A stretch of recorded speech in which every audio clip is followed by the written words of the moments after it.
This is tape 1 of a 2-part set.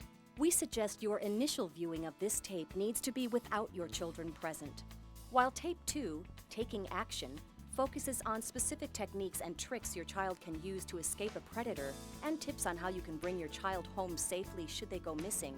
Tape 1 will help your family avoid those situations in the first place. In tape 1, Becoming Aware, we'll give you the facts about abduction and the dangers it brings, give you tips on how to discuss abduction with your kids without scaring them, and explore numerous ways predators lure your kids with in-depth scenarios. Remember, there's a lot here.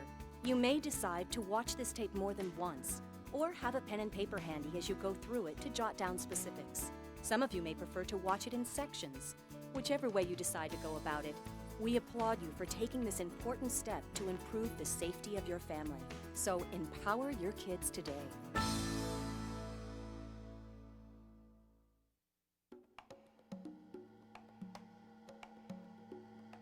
Every parent should have a plan, and that plan should be conveyed to the child. What happens if you're abducted? Ask them. Make sure they know. This is what I do. This is what I don't do. This is what I look for. They should know what to do. First of all, in my opinion, it's an art to raise a child. There are some guidelines, but there are no set rules. Focus on specific, concrete safety rules that children can follow. Kids generally know that the world is a dangerous place. If you talk about the dangers along with the things that they can do, I think overall they feel empowered and more safe. There's a certain step, a sequence of events that needs to happen in order to make sure that the learning did take place, truly, and at a depth at which it can be drawn if stress happens. I think it's important, say if a child's going to learn a self-defense program, that the techniques that they're going to learn are techniques that a child can learn quickly, easy, and again, like I said, easy to retain. A parent needs to know what's out there. Parents are always telling their little children, don't talk to strangers, don't get into cars with strangers, don't take food from strangers, all these things. Well, there's a new stranger, and that's the stranger on the internet. If you don't make a point of taking time to listen to your child and hearing what they say, some pervert will. A lot of it really comes down to maybe 2 words: parenting and communication. Being involved in your child's life, knowing what they're doing, who their friends are, communicating interest in them, communicating that you love them, communicating that you're concerned about them. The best course of action for a teenager to be aware of what's going on as far as dangers go is awareness itself. But at the same time, it's important that children aren't afraid of everybody. Once again, it's valuable to let them know that most people that are nice are good people. But unfortunately, there's a few people that know how to act nice that don't necessarily have their best intentions in mind, and that's why we need to take certain precautions. If adults are not going to be responsible for communicating with their children, setting limits for their children, role-playing with their children, and being sure their children are safe, they have no reason to believe that their children are going to take care of themselves. Who is going to teach them? Chances are you've already taken many precautions to protect your kids, from installing smoke detectors, taking them to their scheduled doctor's visits, to giving them the gear to protect themselves when playing a sport. You have insurance policies on your car and house against fire, theft, flood, and earthquakes.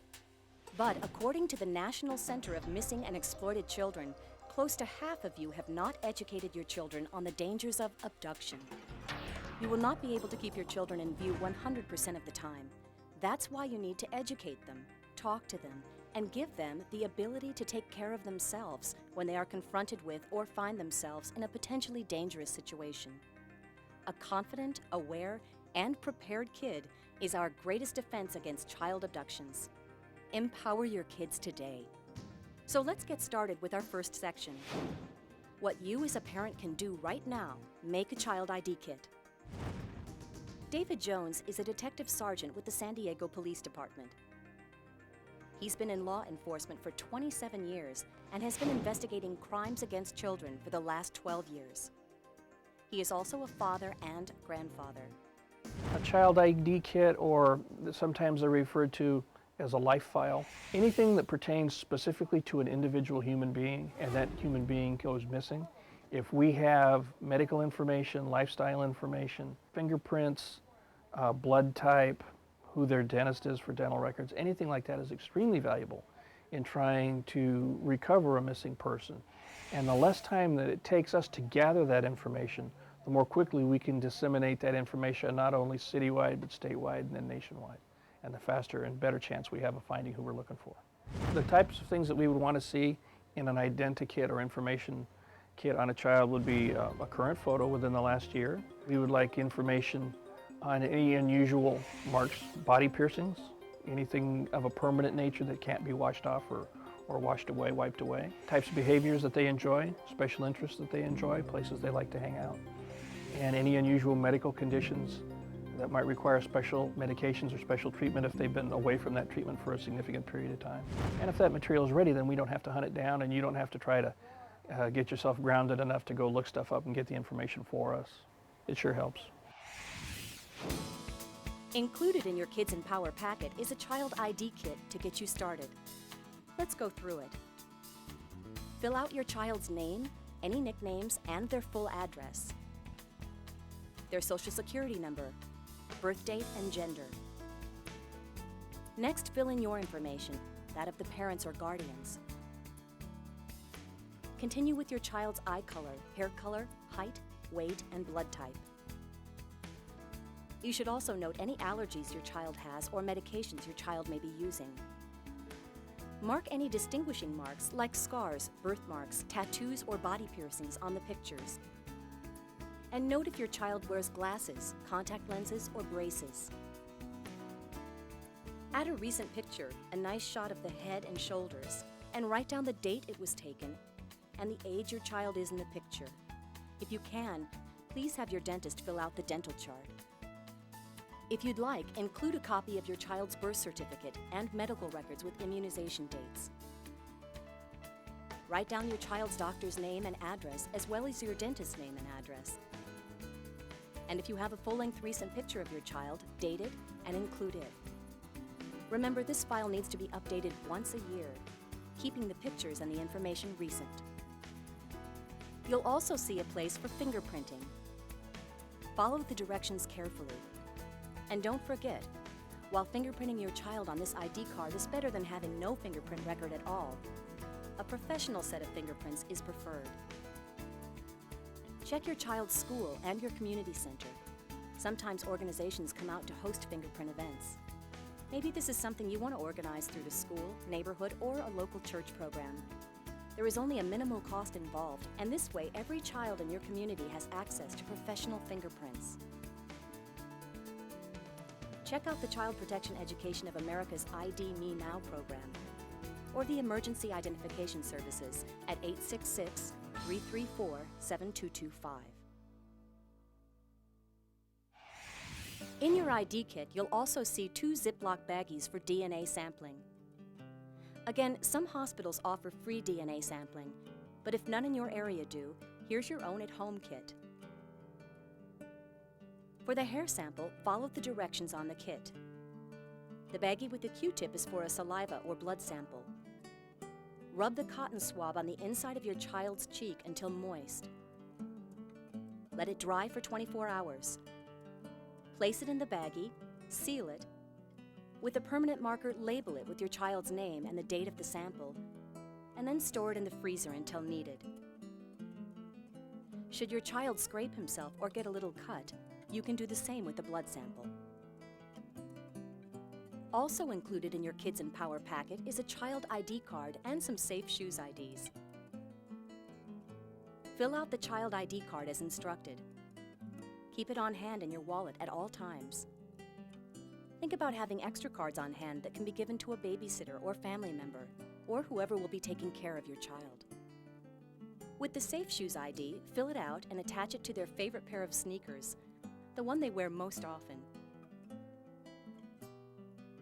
As we'll explain later, a shoe is something your child can kick off if they are being abducted and leave as a clue, which will help you and law enforcement enormously in bringing your child back home safely. You can also teach your child, should they ever find themselves separated from you or lost, to remove their shoe and hand it to a friendly adult. They now have all the contact information they need to bring your child back to you safely. A child ID kit can make a huge difference to law enforcement should something happen. It's simple and easy to put together, so do it as soon as possible.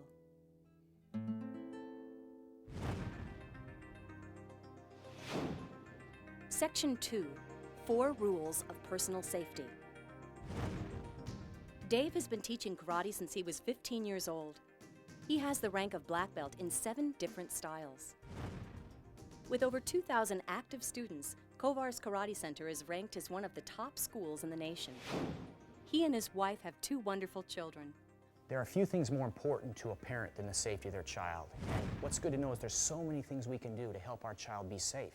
Now, there's nothing that anybody can do that guarantees that your child will never be a victim of some potential violent crime or some kind of negative situation. However, there's lots of things we can do to really stack the odds dramatically in our child's favor. There are 4 rules to safety-proofing your child. Rule number 1, create safe habits. And what that means is we already are doing that. When we teach our children to look both ways before they cross the street, when we teach our children to put their seatbelt on, those are safe habits. Rule number 2, be aware but not afraid. First off, we want our children to be alert and aware of the surroundings, but we don't want them to be fearful. We don't want them to walk around thinking there's a bad guy around every corner. Because what happens if that's the case? Number 1, it's no fun to live like that, okay? But number 2 is that our children will never know the difference between perceived danger and real danger because everything they're looking at, they're afraid of. Rule number 3, trust your intuition. And their instincts are always right in 2 areas. Number 1, they have their best interest in mind. And number 2 is they're responding to some stimuli, something that happened. So we want them to know that those are real and those should be acknowledged. Rule number 4, if in doubt, get out, take action. And what that means is, once again, is we call it bolt and run or stun and run, depending on the situation, that at the very first opportunity that a child make an escape if they feel uncomfortable. Here is a quick review. Rule number 1, create safe habits. Rule number 2, be aware but not afraid. Rule number 3, trust your intuition. And rule number 4, if in doubt, get out.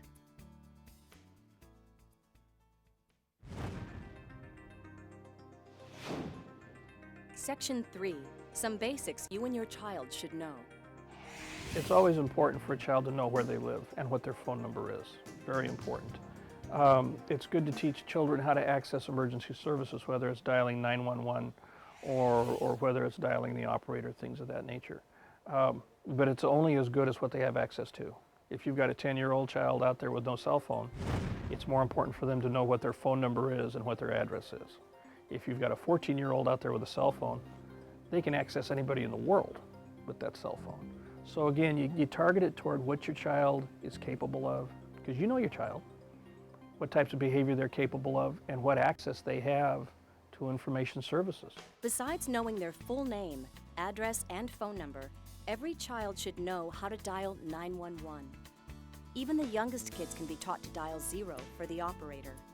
Use the Kidz'n Power emergency phone number magnet and stick it to your refrigerator where your kids can read it.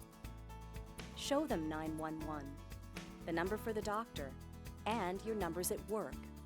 Your kids should also know some full names of some relatives and how to contact them. Include some names and numbers of trusted adults in your area. As a parent, you should know your child's school and activity schedule. Make sure you have the correct phone numbers of the school and the coaches. Every school should have an absentee reporting program. Get the parents involved and decide by what certain time you should be notified if your child does not arrive at school.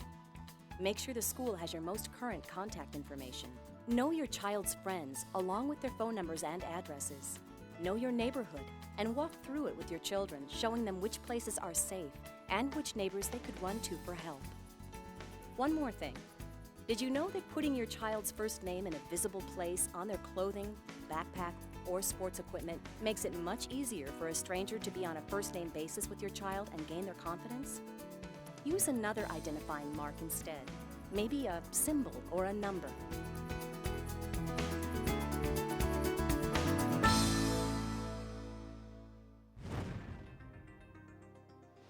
To shed some light on the subject of abduction, we've brought together 2 of the most sought-after experts. Kenneth Lanning was an FBI agent for over 30 years. He spent the last 20 of those years assigned to the FBI Academy in Quantico, Virginia, researching, training, and consulting on crimes against children. He's a father and a grandfather. David Finkelhor, also a parent, is one of the co-authors of a recent Department of Justice study on missing, abducted, runaway, and throwaway children. He's written 4 books on child sexual abuse and is a trained criminologist specializing in crimes against children. People don't have a clear understanding of what an abduction is. In legal terms, an abduction is just the forced movement of somebody in the course of a crime, or the forced detention of somebody in the course of a crime, even for over a small distance or for a short period of time. So abductions actually occur in the course of many garden variety rapes and assaults. Well, in our new study, one of the things we found is that there are about 800,000 kids who get reported to the police because they've gone missing over the course of the year in this country. And there are additional 500,000 more who are missing from their parents' point of view who don't actually even get reported to the police. Most of those kids actually are runaways. Second most common group are kids who are missing for what we call benign reasons, some miscommunication between parents and kids, or about who was supposed to pick the kid up, and the kid seems to be missing, but really nothing happened. There are 115 children who experience what we call a stereotypical abduction, which means that a stranger or somebody that they only barely know takes them overnight or a distance of 50 miles, or murders them, or holds them for ransom, or with the intent to keep permanently. Those are the kinds of things that make the news and that people think about stereotypically when they think of the term kidnapping or abduction. Children are much more likely to be victimized by people that they know. Strangers constitute only about 20% of the victimizations of kids. In fact, family members are much more frequent perpetrators than are strangers. Certainly not all the time, but in the vast majority of these cases, we find out the offender is somebody who lives or works in the area where the child disappeared, and in some cases can even be a neighbor. So again, we need to be aware of that fact, and that's why we emphasize in the training we do for police that they do a thorough neighborhood investigation and account for all the people in the area. And it's not uncommon to discover that the offender is somebody who lives or works right there in the area. I was involved in a case a few years ago where it turned out that the missing little girl was found dead under the bed of the teenager who lived across the street. He had abducted this child, brought her into the house, and she was actually still under his bed. So it's very important in these cases for parents to be aware of that, not to become paranoid, not to become afraid of your neighbors, but to recognize that there could be somebody that you know or slightly know who could be in the area, a workman or anything like that, somebody you invite in the house and so on and so forth. And just to be alert without being paranoid. I was also recently involved in a case where the child was molested by a appliance repairman who came to the home. So here the repairman comes, the mother just goes about her business, and now her child's in the home and the repairman's there and apparently had molested the child. So again, this is not to say you should be paranoid, don't allow repairmen into your home, but if you do, be around, watch them, know where your kids are, know what the risks are, so be concerned about it, but don't be paranoid about it. When trying to identify a child molester, you need to keep in mind that there's no single profile. A child molester can be somebody in your family, somebody who is well known, someone who's in a position of authority, or they can be a complete stranger. Images that people have that they are seedy individuals who are kind of look funny or socially awkward are completely misleading. Some child molesters are very attractive, interesting, accomplished people who are quite effective in relating to children. Others are awkward. I think one thing to keep in mind is that if somebody is interested in your child and it almost seems like they're too interested, that may be a sign. If somebody wants to be with your child in a way that seems to be excluding other people or keeps them from doing the normal things that they would want to do, that would be another sign. I've studied this phenomenon for a long time. Over 20 years I've looked at this, and one of the things that made it very difficult, very often people want to say, what's the profile of somebody who would do this? And one of the things that I've learned is there is no one profile. This is a very diverse population of people. Some of these guys may be pillars of the community, well-respected. They may be coaches, teachers, pediatrician, priests, clergy, law enforcement officers who tend to prey upon children, and they are predators, but they tend to seduce them with attention and affection and kindness and lower their inhibitions and manipulate them.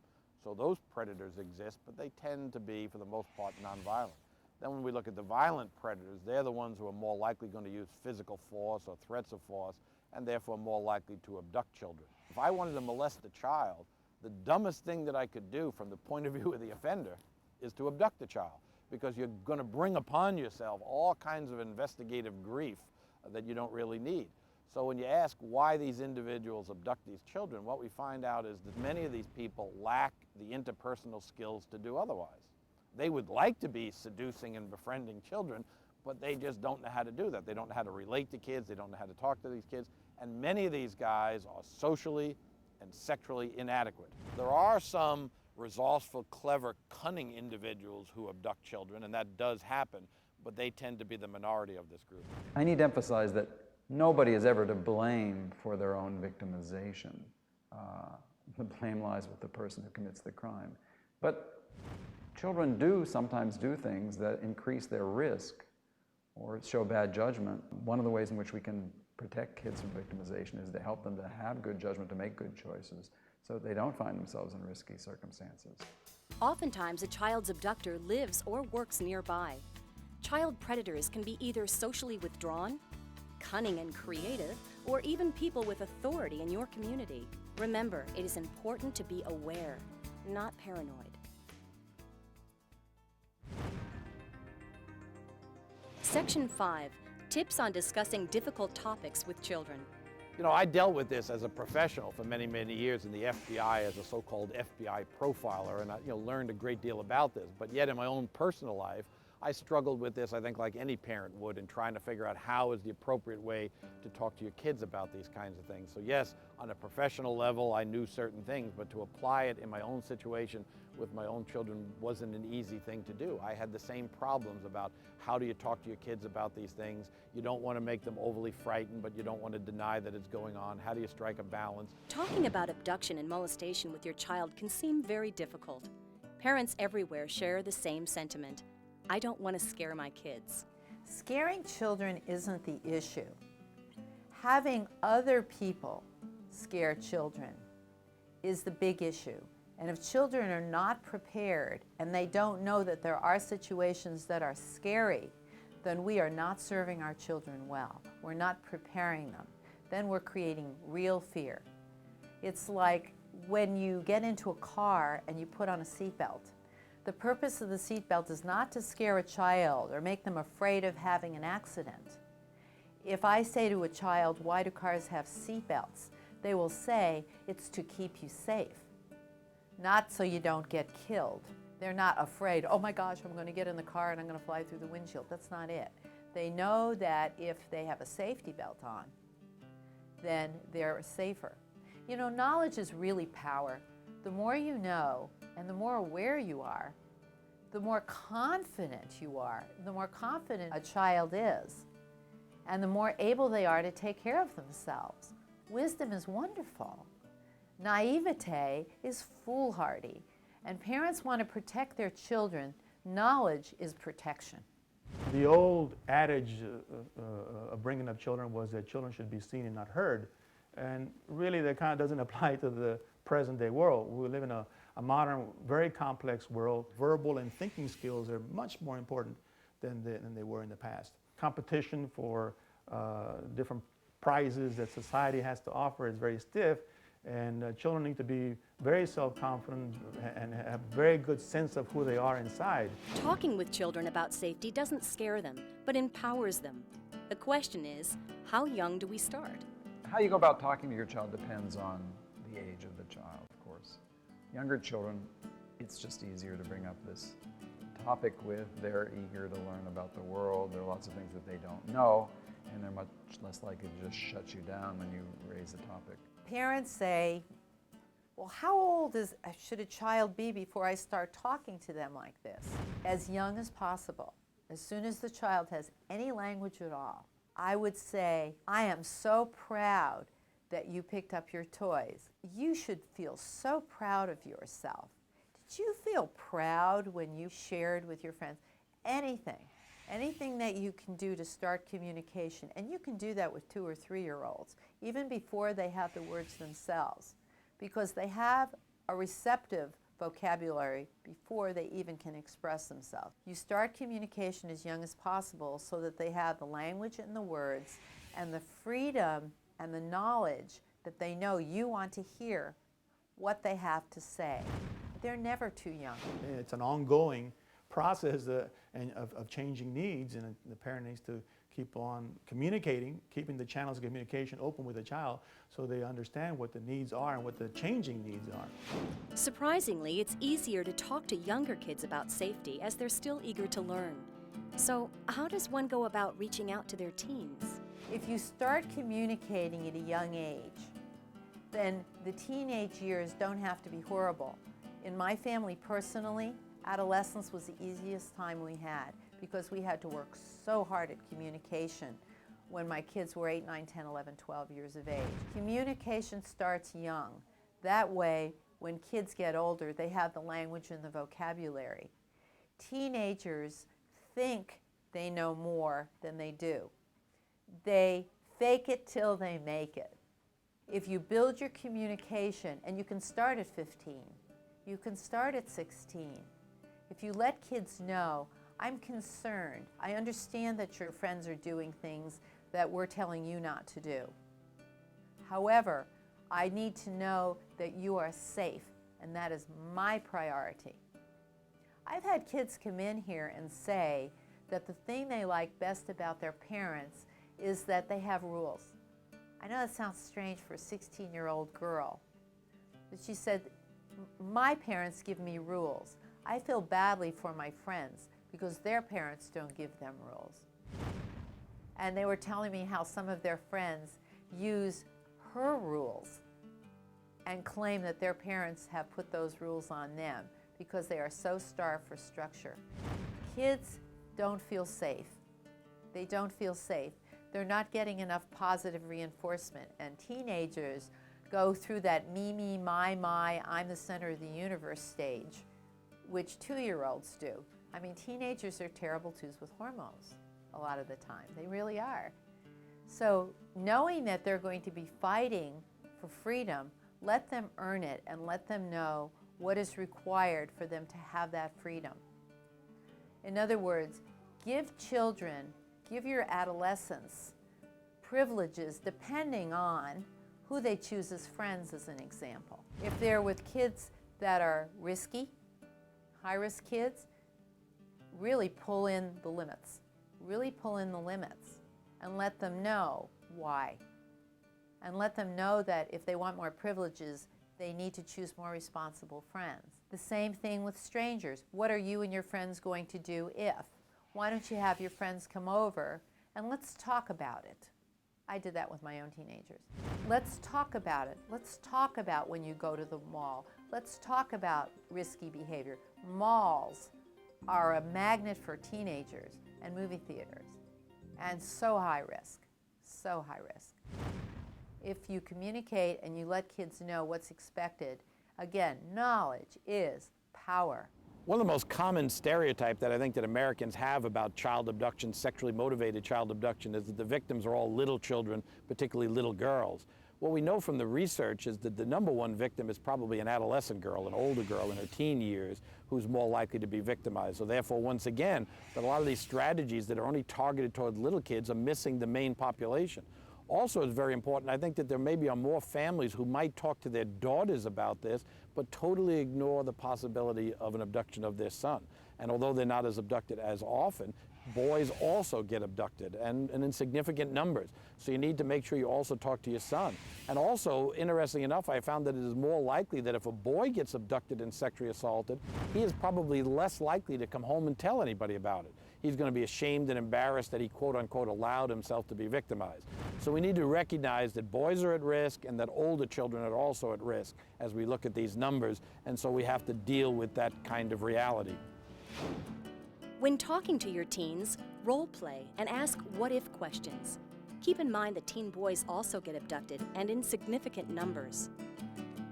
To help keep your kids safe at any age, it's important to give your child confidence and boost their self-esteem. One of the things that sometimes stands in the way of talking to children is that they think that by raising this issue, you're showing a lack of confidence in their judgment or their ability or their friends. So I think it's important to start out any conversation of that sort with things that show the confidence that you do have, the respect that you do have, so that they don't simply feel like this is a reflection of your concern about them. Many children are not getting compliments today. They're not hearing the positives. They're hearing about what's wrong with them. I hear more and more about kids being lured on the internet. And a lot of the reason they're lured is because someone is saying just the right thing, oh, you're pretty, oh, you're smart, I really like the way you said this, and oh, that sounds so interesting. Sometimes that's the positive feedback they're getting. Now, children want positive feedback. They want recognition. They want to be made okay. And so they're going to go for that. If parents and teachers aren't being positive, kids are going to go where positive reinforcement occurs. So we have to be very, very careful. We have to be very careful to give kids lots of positives. It's very important for kids to get the love and support they need at home. Predators know how to pay kids the compliments they're not getting. They also take the time to listen. Do you? Here's how both parents and kids can become better listeners. It's not always easy to listen to your child when you have a million other things going on and the child comes to you and says, Mom, I want to tell you something about what happened today. And oftentimes the parent, and I know I'm guilty of this, will say, yeah, honey, yeah. But you're not really listening. And I think that parents need to intentionally listen to their children, to stop what they're doing, to take the time to actually look at the child and actually listen to what they're saying to an extent where they can actually repeat what the child has said to them. How many times do parents come up and say, my child doesn't listen to what I say? It's so common. My kid never listens to me. Well, if you're going to say to them, don't talk to strangers, what would give you your first clue that the child might not be listening to you? Some children have learned the lesson of tuning out adults, because a lot of adults just chatter about all kinds of things and complain and tell the kids how bad they are, and the kids learn to tune it out because it's not productive. But if you say to a child, when you get into the car, you need to put on your seatbelt to keep you safe. And then you say, what did you hear me say about seatbelts? And you do it with a smile, not do it with a smile. And the child is likely to say, seatbelts keep me safe. And then you say, good job. Let me see you put on your seatbelt. And then you cheer them on, because children want positive recognition. And that's one way to give it to them, by asking the question and seeing if they heard you. That way you know if they did hear you or if they did not hear you, and you can repeat it or reword the statement so that the child does get the message and you know that they heard you. Spending time with children is probably the most important thing that parents can do. Being open to what they have to say.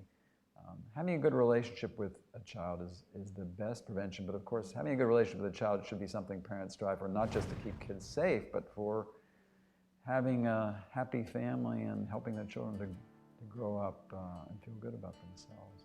Obviously, it is imperative to discuss child abduction with our kids. Here are some ways to bring up the subject and get the conversation going.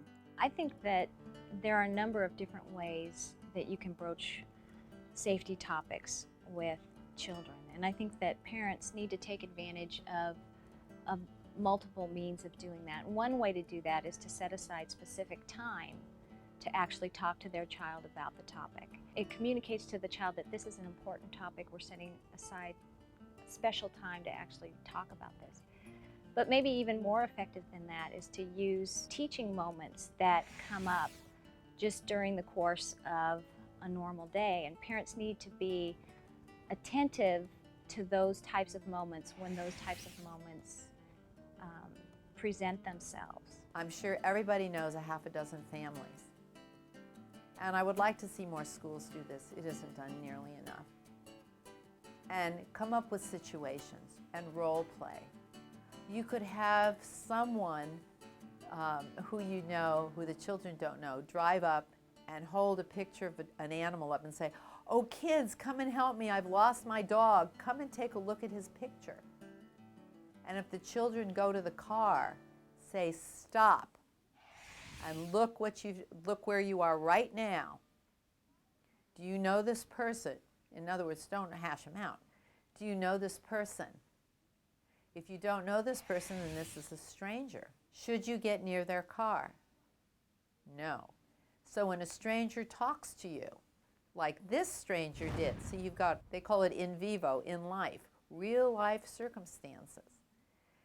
They say, oh, we shouldn't have done it. And you don't yell at them for going up to the car, say, "Good for you.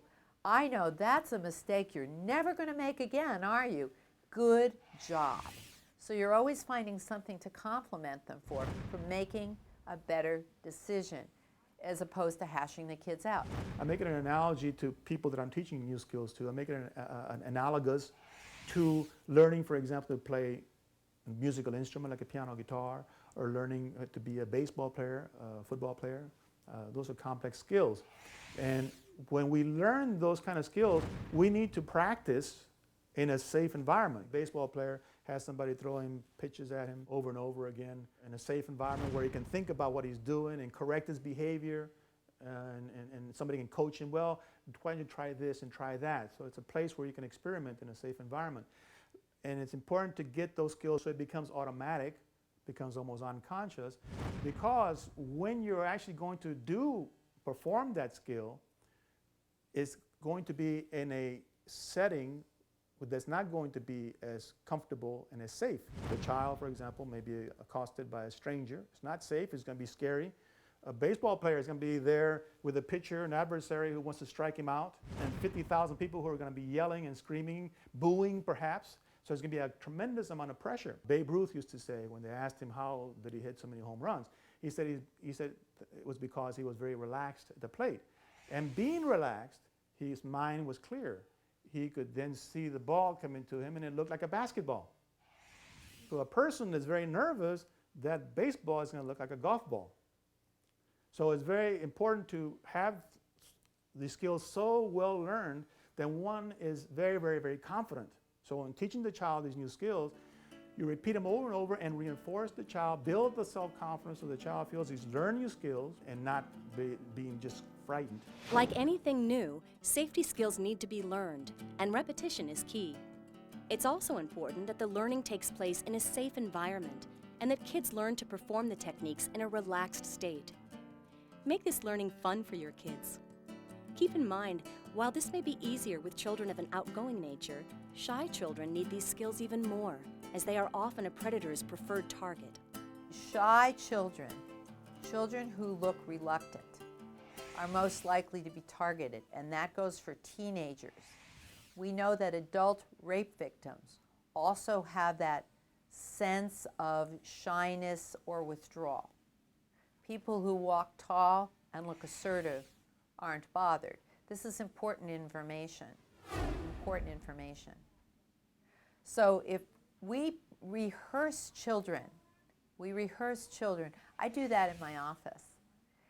If a child is getting bullied, I teach them to use their words. And I teach them, again, the body language and how you talk to people, how you present yourself. And you get the words down, you get the tonal quality down, and then you get the body language down. As an example, if a child is bullying you by saying something that is inappropriate, I teach children to just sit up tall, look them in the eye and say, "You must be looking in the mirror." And we rehearse it and rehearse it and rehearse it. And then let me tell you that whoever the bully is the next day is done. But that's all it takes. So rehearsing these shy ones. Shy means you're looking into yourself and self-judgmental. The books on shyness teach you that. Their children are more introverted and more looking inside themselves. They're not as conscious of what's going on around them. So the first thing we need to do is draw those kids out. And if you can draw them out with words, vocal intonation, and body language, they're confident. And the more you do it, the better they get. Interestingly enough, some very, very shy children do an extraordinarily good job on the stage.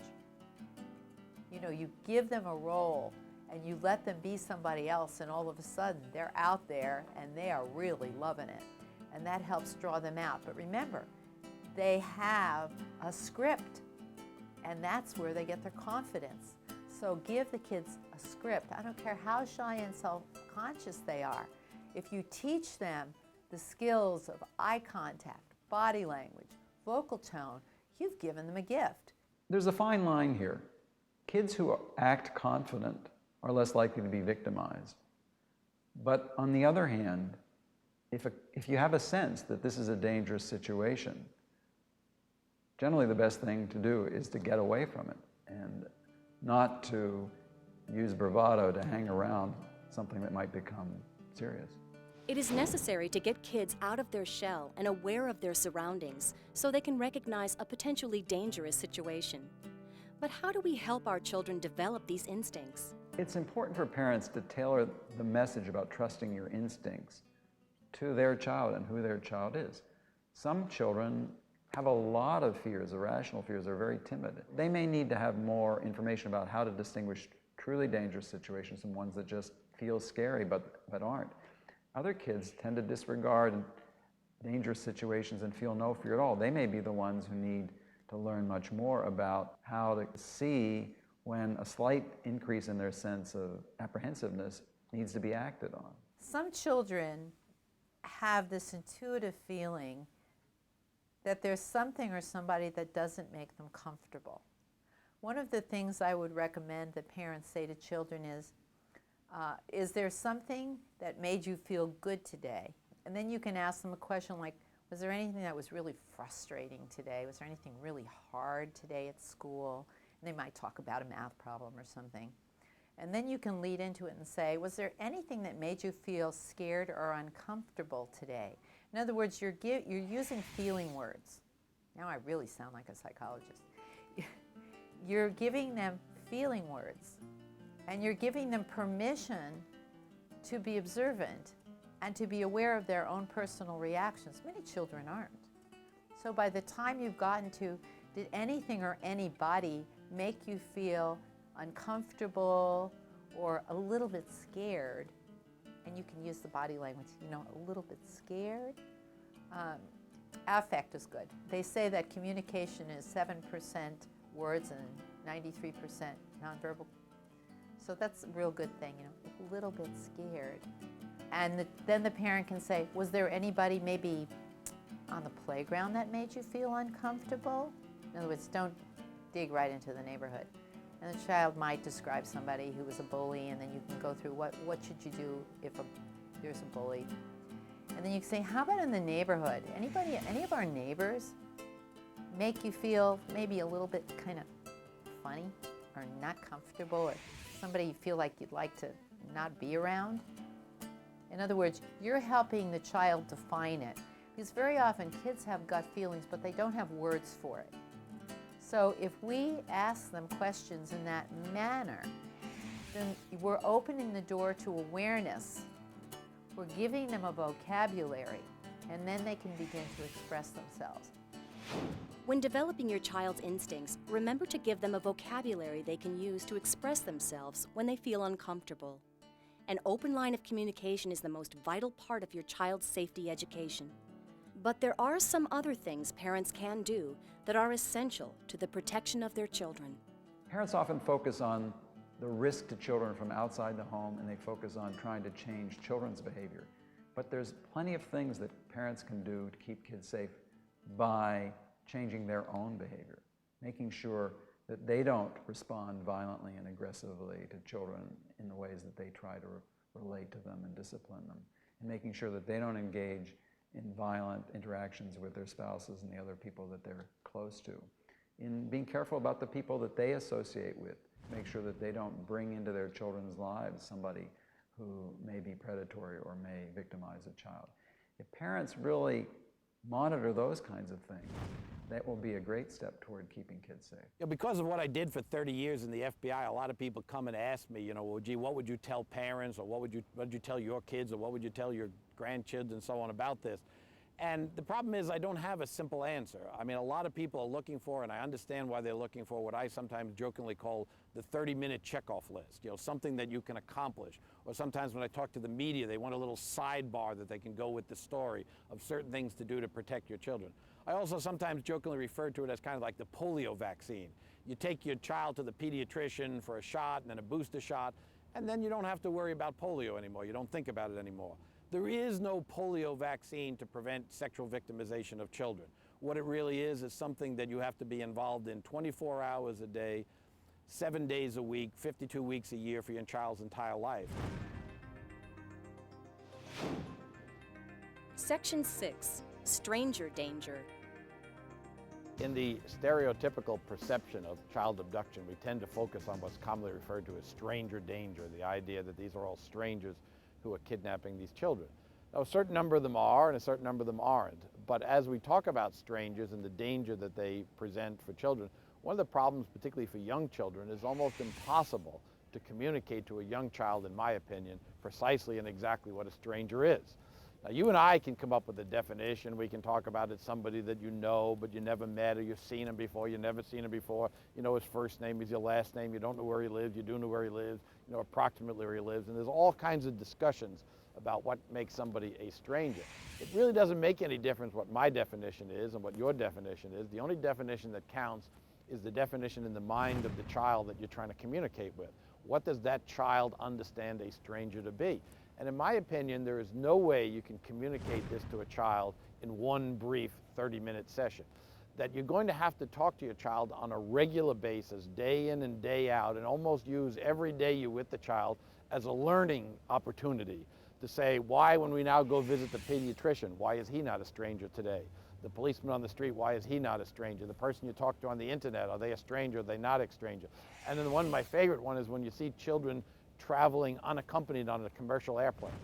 How can you have all this stranger danger and then put your kid on a plane to visit your grandma and in another state, to put them on the plane and tell them they're not supposed to talk to strangers?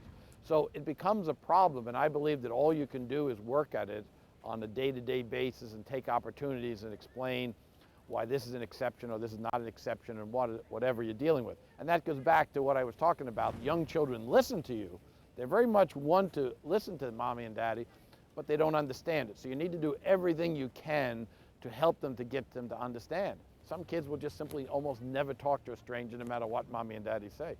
Other kids are very extroverted, and mommy and daddy can talk to their blue in the face about talking to strangers, and yet they'll just go up to people and start talking to them in different kinds of situations. I was recently in a shopping mall. I'm standing there, there's a little boy looking at a train, and all of a sudden he just starts talking to me about this train that he's playing with. Fortunately, his mother was not too far away. She was there to see what was going on, and she was there to protect him. But again, these are difficult kinds of things. In addition to trying to define a strategy what to do, we also have to incorporate into that strategy an understanding of your child's personality traits and characteristics and what kind of person they are. When teaching your children about strangers, remember, it is not important what your definition of a stranger is, but who your child perceives as a stranger. One of the things that we want to do is we actually, versus don't talk to strangers, we actually want to teach our children what strangers to talk to and how to identify the appropriate stranger to talk to. Okay, so how you might start that, first off, is that when you're at the park sometime, you might just ask your child, okay, if you were lost right now, who would you ask for help? What kids are commonly taught is ask a police officer for help. Well, that's great if there happens to be one around, but that's not often the case. So who can they rely on? Well, a first choice would be a mother, specifically with small children.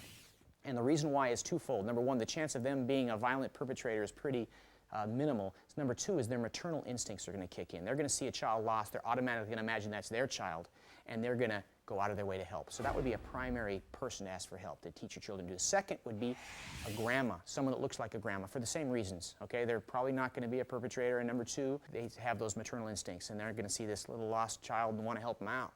The next would be a person in uniform, someone that may be a store clerk or the UPS driver or something like that. And finally, if that's not available, somebody working, male or female, okay? Preferably female, but even a male, because the odds of a child walking up to a stranger and having that be a bad guy are pretty minute. However, you leave that same child at the park and afraid to talk to anybody, sitting on a park bench by themselves, now all of a sudden, whoa, they're drawing a different kind of attention, and the odds increase to of the person coming up actually being the wrong person for them.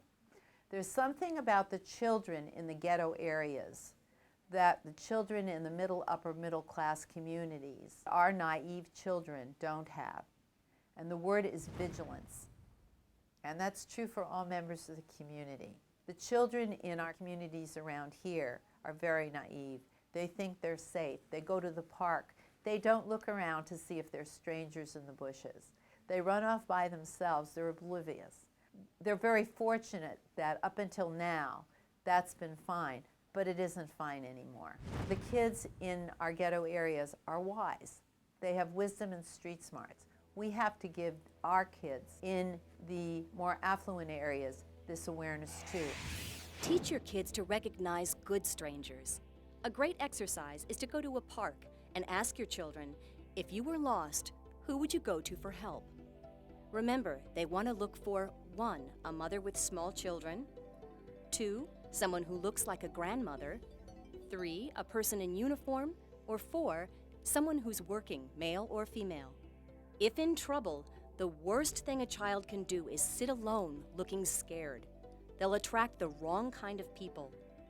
Give your kids the street smarts to handle strangers wisely and not to accidentally put themselves in a risky situation. One of the problems that American society does not like to talk about is the reality that when you reach puberty, your hormones are raging and you have sexual urges and interests. And many of these perpetrators, if I'm going to kidnap a 3-year-old or a 6-year-old or a 7-year-old, I'm going to have to use some kind of a lure that's about fun and games and puppy dogs and candy and those stereotypical things. But for many of these guys who are going to lure older children, the lures can be related to their sexual interests and their desires to meet somebody who's exciting and different, and maybe even somebody that they envision as a potential sexual partner. This frequently happens in internet-type cases as well as other kinds of cases where what the offender is taking advantage of is this child has an interest in sex. And I just find it amazing that when you talk to adults and you ask them what was on their mind when they were 13, 14, 15, 16 years of age, the answer is always the same. But yet somehow now as parents, we want to believe that our children don't have this on their mind.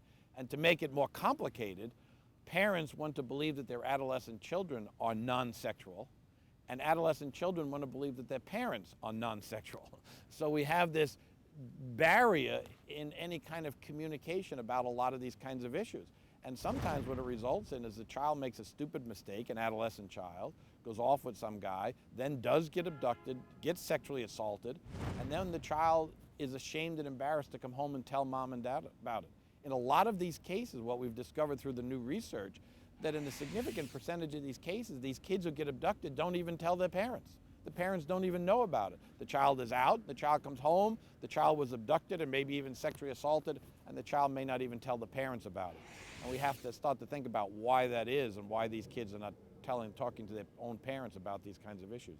So when you look at that, you say, well, what does that mean? And there could be many explanations for that, but I think that in a lot of these cases, the reason it didn't get reported has to do with a lot of shame and embarrassment and guilt. And actually, interesting enough, the recent study also indicates, and this is something that people have to understand, that in approximately 10% of the cases, the children said that the reason they didn't report it is they didn't want the offender to get in trouble, which indicates then that there was some kind of relationship between the child and the offender. It was not just little Mary was playing in front of her house and she got snatched by some evil monster. I mean, the child would obviously tell that.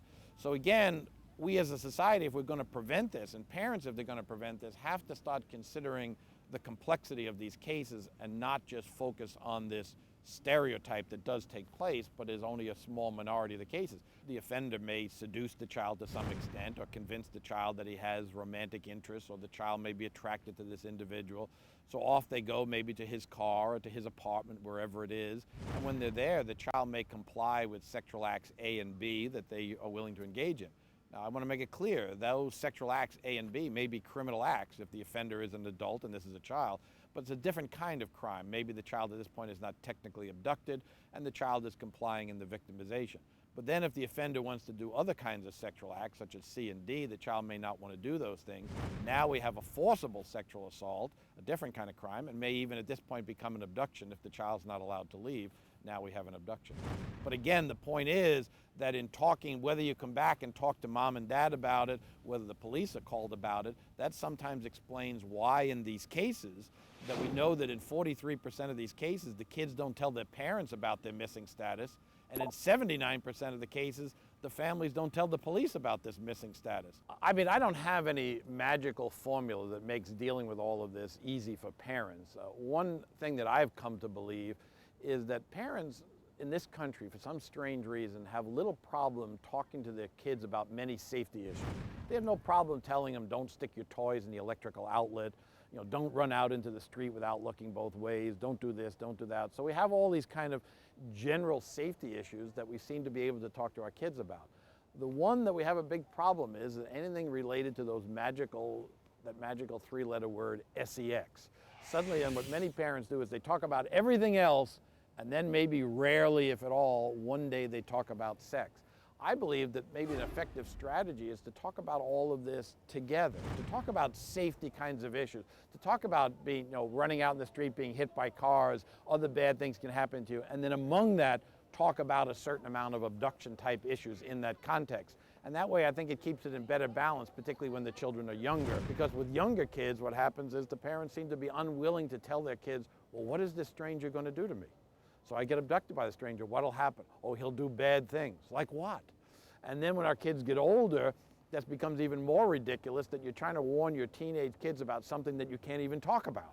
And the kid knows it's a big joke, knows what you're talking about, but you can't say the words, and therefore you lose all credibility when you're talking to your kids. So I think it's better if it's part of a broader communication and concern with our children. And I think it's also very important if what your children clearly understand that the reason that you're talking about this is because you love them and you care about them and you're concerned about them. Then I think it's easier for these older kids to accept this advice and to understand, well, yeah, that's mommy and daddy, but they're just telling me that because they really care about me and they don't want me to get hurt. I want to make it clear that there are some things that I kind of have learned and have come to believe are the things we need to do with our children, but I struggle like any parent to do that with my own children when they were growing up. I have the same tendencies. I grew up in a home where sex was not talked about, so now I know that I should talk about it with my kids, but it's not an easy thing to do. So I struggled with that and tried to do it as best I could to make my children aware of this. Years ago I was involved in a case in which a serial killer was abducting and sexually assaulting and murdering girls anywhere from 15 to 22 years of age. And he described exactly what he did and how he obtained his victims, most of whom he got by picking them up when they were out hitchhiking. So they played this tape that this man had made. He talked about how he abducted all these individuals, what he did to them, how he gained control of them, most of it during hitchhiking. They played it for a group of teenagers. And after they watched it, they turned to them and they said, well, now, are you still going to hitchhike? And their response almost universally was, well, yeah, that's not going to happen to me. That happened to those other kids, but I know how to protect myself. And so one of the great challenges you have in kind of protecting teenagers is their feeling of invincibility, their idea that this will not happen to me, their risk-taking kind of aspect that somehow this won't affect them. So to me, it just makes the job that difficult. If they would watch a tape where a guy talked about how he picked up hitchhikers and killed them, no matter what strategy they used, didn't make any difference. He said, I don't care what karate or anything they've taken, I've got a gun, they're going to be dead in a matter of seconds. And yet these kids still felt that that couldn't happen to them. So that's the obstacle that you're attempting to overcome. That's what you're trying to communicate with these kids, and it's not an easy thing to do with teenagers. As I said earlier, the little kids listen, but they don't understand.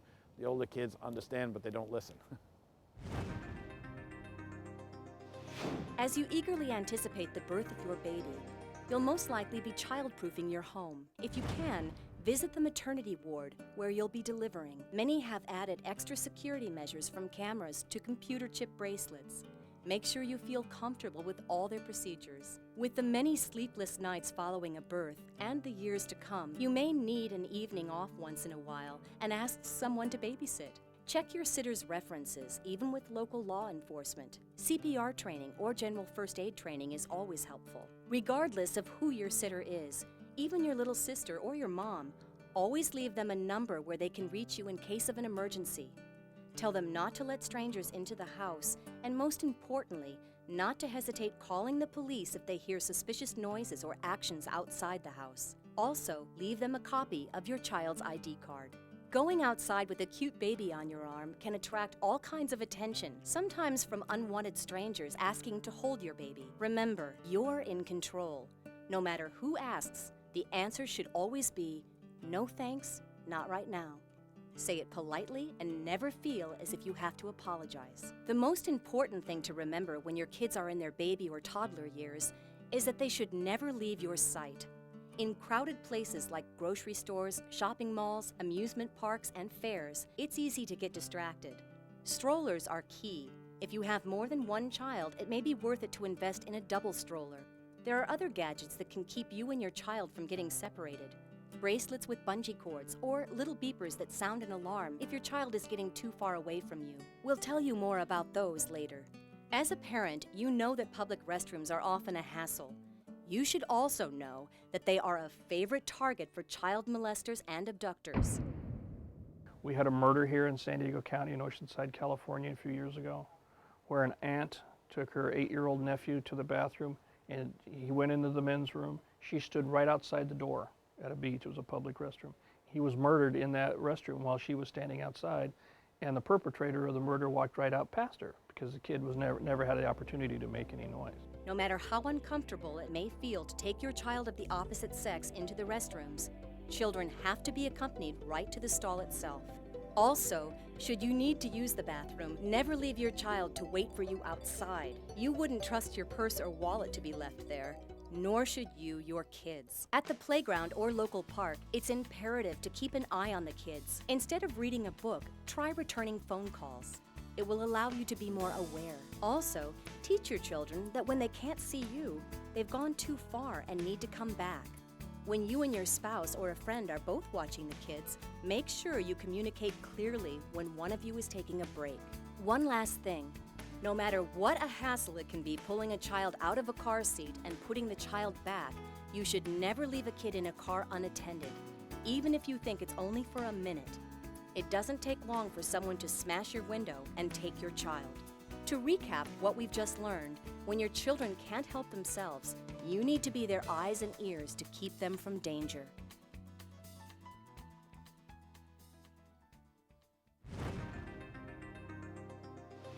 As awareness is key, it is not only important for a child to be aware of their surroundings, but also for a parent to be aware of their children's surroundings. As your child grows into a teenager, that can become harder to do. Communication is essential, as always. Here to shed light on some of the things your teenagers may be encountering at school is Joe Wade. Current police officer and SWAT team member, he's also a defensive tactics instructor and part of the crime suppression team. Joe and his wife just welcomed their first child. School resource officer, you typically hear it as SRO. Basically, I'm an extra adult, almost teacher at the high school. I'm there for students, faculty, for law-related education. How you get an SRO on your campus is basically through the district.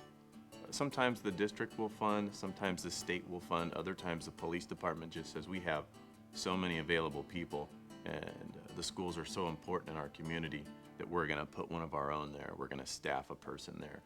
And the school is usually very receptive to having an SRO on campus. Teenagers in high schools have to worry about a variety of different things, and it just depends on what high school they're coming from.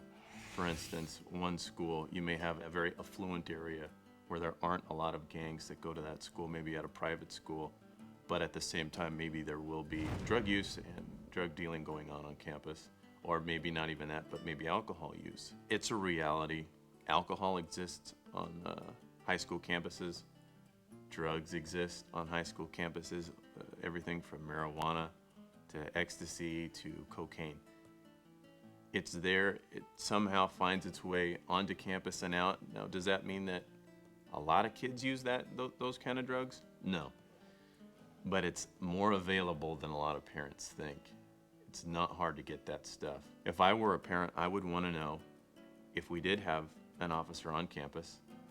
If not, I'd kind of want to know who the security guards were on campus. Not so much to keep tabs, but just so I could feel comfortable asking them, hey, what's been going on at the school? They will tell you. They will tell you what's been going on. There's a good chance that they've seen your kid's face, so they probably know your kid because we interact with kids, especially the security guards and the vice principals that are actually out there on campus. They know the kids by name, they know their nickname, they know what's going on. I always have meetings with the PTA, and they are a wealth of information, but on the same end, I give them information on, well, these are some of the arrests that's been happening at school. I basically can give them a crime log without giving them any names, and I can tell them where it's happening. And word filters out, and they get the information, and as a parent, I would want all that information. I would call and find out who knows what at the school, talk to them, and as well talk to my kid. Just like I'm talking to you now. It doesn't have to be an interrogation with the lights on them, but a good, simple, you know, how's things going at school, what's going on, does anybody get in trouble over there?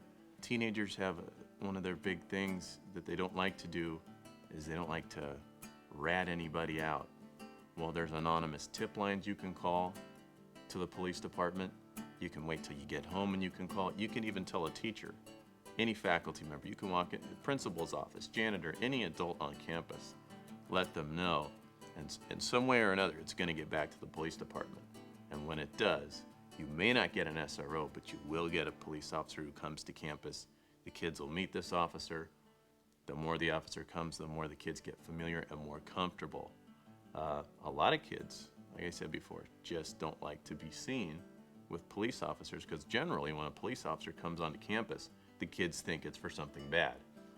And whether or not they've been doing anything wrong, they tend to shy away from you. But after you go into the classrooms and after you go in for a positive contact and talk to these kids, they just open up because the kids are our best source of information of crimes and activities and even good stuff that's going on campus. A lot of parents these days that come to me feel like if they ask their kid questions that they're being too nosy and that their kids will shut them out. When it's actually, you can do it and you'll have the exact opposite reaction if one, you're talking to them like a normal person. Kids will often lie to you if they feel that they can't talk to you, but a kid who knows the rules that, well, mom or dad says, as long as I'm truthful with them, I can pretty much tell them anything about where I'm going or what I'm doing. If your teenager comes home and you think they're intoxicated or maybe they've been smoking marijuana, but you're not sure, one surefire way of detection is odor. You're gonna smell it. You can look at their eyes. Generally, their eyes will be glassy, if not bloodshot. More bloodshot if they've been drinking alcohol, more glassy if they've been smoking marijuana. A quick test I always use is tell one of our students that I know has been smoking marijuana, stick out your tongue. The tongue's really dry and maybe even a little green towards the back. Chances are they've been smoking marijuana. If you know these things ahead of time, it makes your questioning, when you ask your kid questions, a lot better because you're going to already know the answers to the questions that you're asking. And when your kid knows that you know, it's going to be a lot tougher for him or her to fool you. And they will develop a respect just out of your knowledge, and in turn, they will become more knowledgeable. One of the most important reasons why a parent should find out, especially from a drug and alcohol standpoint, what's going on with their kid, especially their teenagers that are under 18, is because of liability. If your teenager goes out and your teenager's been drinking and your teenager gets behind the wheel of a car and gets in a car accident and you have some disaster happen where somebody's killed, God forbid anything like that ever happen, but if it were to happen, now as a parent, you're gonna be held civilly liable. Did you tell him to go out and drink? No. Did you tell him to go out and get in that car and drive and do something stupid like that? No, you did not. But nevertheless, you're the one who's going to be held responsible, ultimately responsible. As a police officer, it's ludicrous to think that we can prevent everything from happening, but by making ourselves aware of what's out there and what's going on in our surroundings, we can definitely increase our chances of avoiding hazardous situation. Know and acknowledge that these dangers are surrounding your teens. Read up on them and stay in touch with what's going on in the community. Communicate with your child and talk to them about alcohol, drugs, and a more recent evil, the date rape drug. The most important thing is that you keep your line of communication with your child open so they feel comfortable coming to you with problems. When your child is confronted with a dangerous situation, their body will release adrenaline.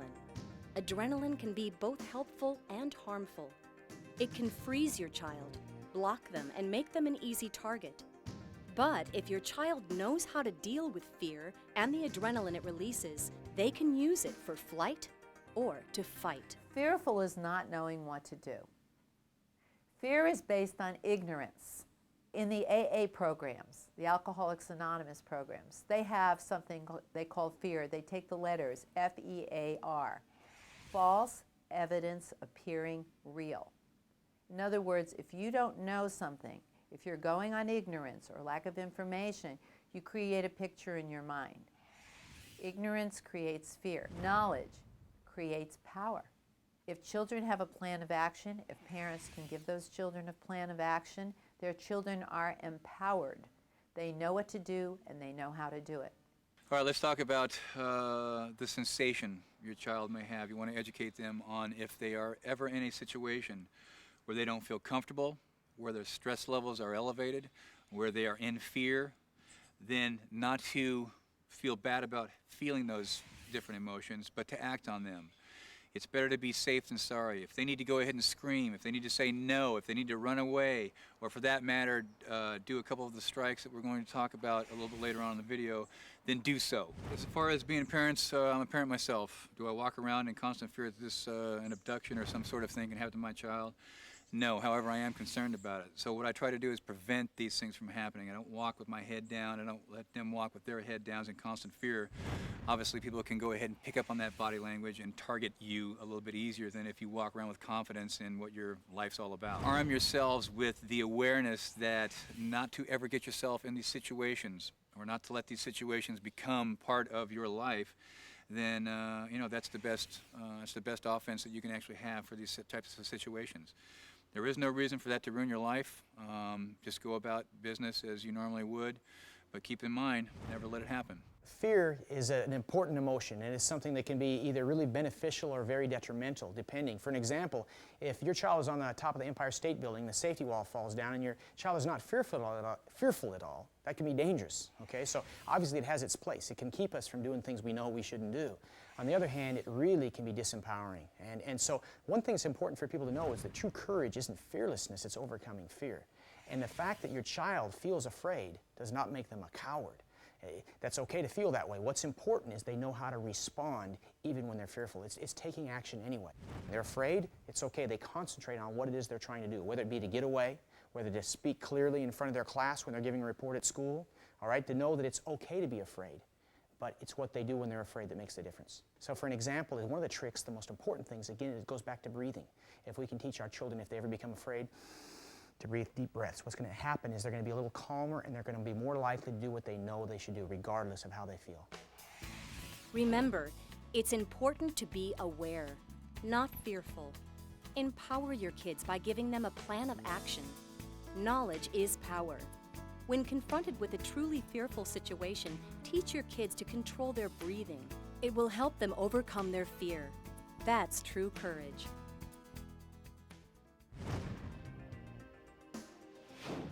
Let's get started on some specific scenarios your child may encounter and how to react to them. Child predators will come up with new ways every day of trying to lure your child away from a safe spot. As the times change and as families become aware of what to look for, then they come up with something new and catch you off guard. With the scenarios we're going to look at, we're going to try to give families tools, especially the children, so that they are aware of what's going on out there. So let's look at the first scenario.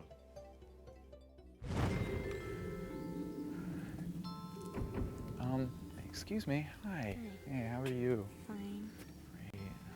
You haven't seen a little dog running around, have you? It's a little black poodle. Answers the name of Baxter. Yeah, I lost my dog. Would you mind trying to help me find him? What will your child do? This trick is often used. It's easy to appeal to a kid's love of animals. Just last summer, little Samantha Runyon was abducted this way in California. Here is what your child should do. I lost my dog. Would you mind trying to help me find him? Oh, come on. Let's go look for him. Mom, Dad, someone needs help! What the girl did was perfect. She got herself out of the situation by running away, yelling, and then telling a responsible adult. It's important that you devise a system with your kid. The important thing is they know I'm going to run, so they're moving out of the way. I'm going to scream so everybody hears it. I'm going to tell the first adult that I see what happened to me. Kids may run and scream and tell on somebody who was acting innocently, who maybe really was looking for their dog, and that person may have just moved in down the street. But what a child should not feel is embarrassed for that happening, because not only did they do the right thing, had that not been a good guy, they just possibly saved their life. Even if the stranger is kind, your child should be rewarded for yelling, screaming, and telling, or whatever course of action they take to get away from this person, even if it meant that your child was mean. They ought to know that there is a time not to be nice, and that this is that time. One thing children should be aware of is that adults don't typically go and ask kids to help them find dogs or help them find anything.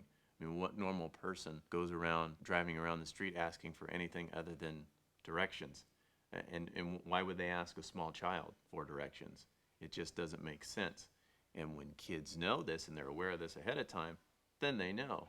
Something suspicious, that little hair stands up, the red flag goes up in your mind, and the kid says, this isn't right. And then they do the run, scream, and the tell. Here's the second scenario. Hey, Joey, I work with your mom. She's working late tonight. She told me to come pick you up. She said to come get you, and it's okay. I said, come on, get in the car, let's go. Would your child get in? See how easy it is to win a child's confidence? The first name could have been overheard at practice or read off of his sports bag. By using the child's first name, he may feel more comfortable and less threatened by the stranger. It may also make the child believe that he should know this person or that a parent gave them an earlier introduction. Tell your child it is okay to not know somebody or not remember them. Again, a stranger is anyone they don't personally know. Here is how you and your child should prepare for this. So come on, get in the car, let's go. Did she say anything else? She just said to hurry up and come get you, and it's okay. I'm going to go over to my coach and call her on his cell phone. No, she's going to be mad because she wanted me to get right back. You don't need to call her, Joey. Joey, come on, let's go. Joey. The young boy did the right thing by not approaching the car. And just because the driver is a female does not mean that she's not a threat. There could have been a male hiding somewhere out of view. The young boy checked to see whether or not the stranger knew the code word. Did she say anything else? When the young boy didn't get the right code word back from the suspicious woman, he did the right thing by getting out of there and telling the nearest adult. Having a code word in your family is a great tool, but it's not an end-all be-all, and there's no guarantee that it'll work every time. Even if the suspicious lady would have known the code word, the boy should have double-checked with the coach, and the coach could have called his mother to verify whether or not he was supposed to be picked up. Ideally, the young boy should have been waiting with his coach when he was waiting for his mother. It's always a safe bet to pick a safe spot ahead of time where you and your child know they can wait for you safely. Scenario number 3. Yeah, so after we get back to my house, what do you want to do tonight? My mom's having some people over for dinner, so we could go shopping. I actually have to return the sweater that I got for my birthday. So we can... Hey girls, are you models? No. No? Well, you should be. You're very pretty, and I'm a photographer. I'd love to take your picture. Would your kids be tempted? Whether it be a chance to meet their idol, tickets to the Super Bowl, or even just ice cream, these predators have used it all. Make sure you use an example of whatever your kids desire when teaching them about this scenario. I'm a photographer. I'd love to take your picture. You know, I also make movies. I'm sorry, we have to go. Come on, let's go. Hey, where are you going? I just want to take a couple photos.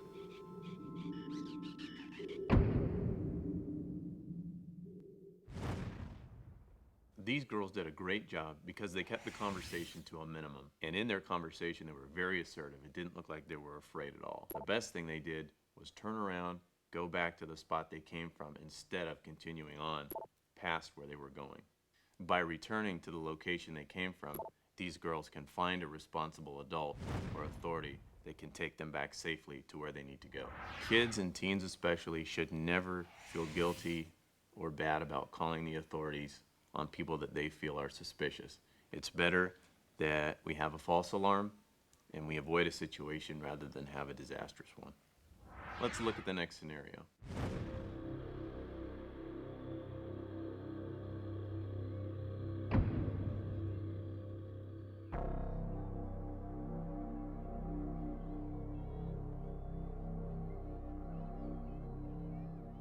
Hey, little man.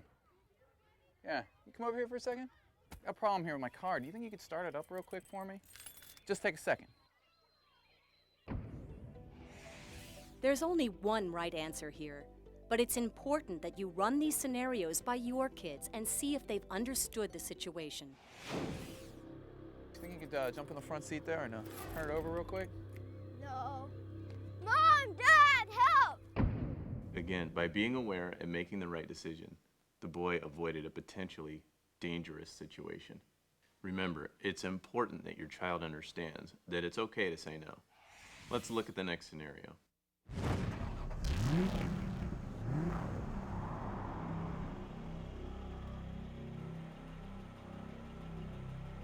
Hi, how are you? Fine. Hey, that backpack looks pretty heavy. Can I give you a hand with it? No, I'm fine. Are you sure? Yeah. Hey, how about a ride? Why don't you give me the backpack? I'll take you for a ride to wherever you're going. How's that sound? Huh? Would that be, hey, where are you going? Help! Help!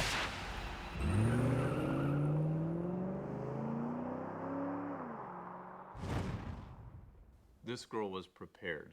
She was firm and consistent. The girl did an excellent job of recognizing this guy in the car as being a potential threat. So she does two things. She drops her backpack and she turns and she runs in the opposite direction. That creates an opportunity for her not only to get away, but it creates two obstacles for the bad guy. One, he's got to stop and pick up her backpack to cover up any and all evidence that she was running from him. Number two, he's got to take his car and make a big U-turn. Obstacle number two, that will give her enough time, critical time that she's going to need to get away and possibly save her life. So when she arrives safely at home, she can now give police officers a detailed description of the car and the man. The next scenario shows you the importance of being with friends or family instead of being alone in a public place or in a private setting.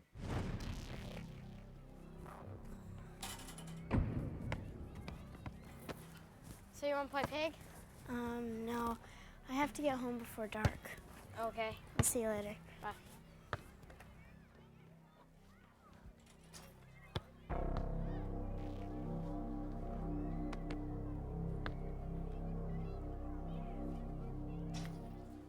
Hey, you mind if I play?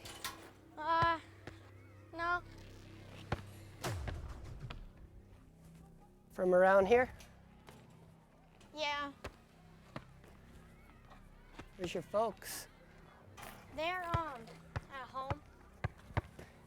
Don't you have a real basketball? No. I wish I did. I have a basketball in the truck. You want to come with me and get it? Be better than that ball. Okay. Yeah, come on. It's okay. Needless to say, many bad decisions were made, but to your kids, these decisions may seem harmless.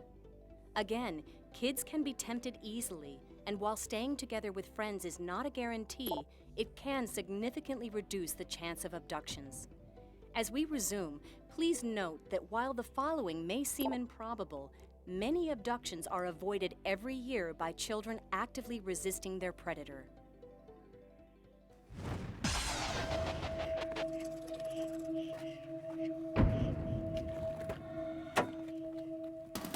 Stop! Get away! Help! Help! Help! Help! Remember, it's very important that your child under no circumstances be put into or forced into a stranger's car. In this scenario, the boy was lucky because he had instruction in self-defense. Basic self-defense techniques for any kid are an absolute must. Regular practice of self-defense techniques can ensure that your kid will be more safe. Take this opportunity to walk through these different scenarios with your child. Practice them, talk about them, and remember, the predators are looking for new tricks, so keep thinking of how someone could convince your child to go along, and then discuss that possibility with your child. You have completed Tape 1, Becoming Aware. Please insert Tape 2 now, Taking Action.